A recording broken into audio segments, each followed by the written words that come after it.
मायका और ससुराल, एक औरत की दर्द भरी कहानी। ससुराल में वो पहली सुबह आज भी याद है। कितना हड़बड़ा के उठी थी ये सोचते हुए कि देर हो गई और सब ना जाने क्या सोचेंगे।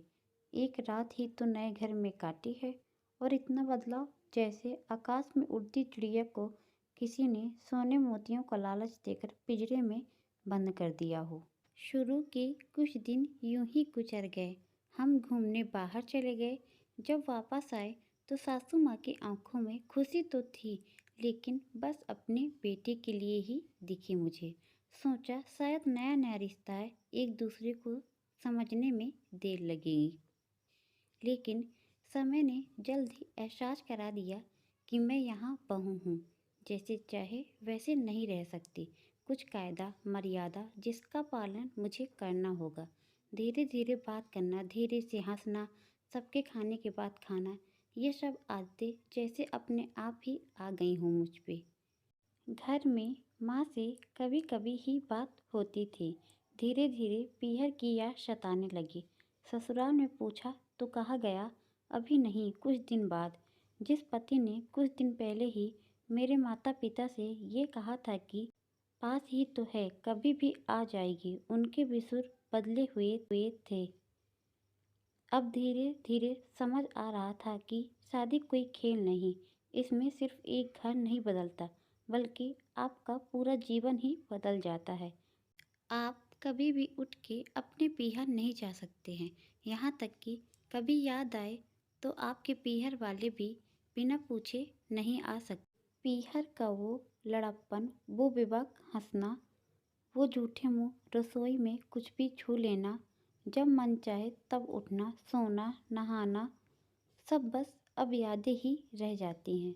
अब मुझे समझ आने लगा कि क्यों विदाई के समय सब मुझे गले लगाकर रो रहे थे।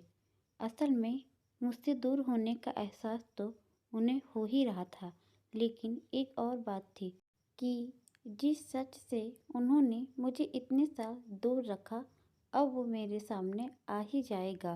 पापा का ये झूठ कि मैं उनकी बेटी नहीं बेटा हूँ, अब और दिन नहीं छुप पाएगा।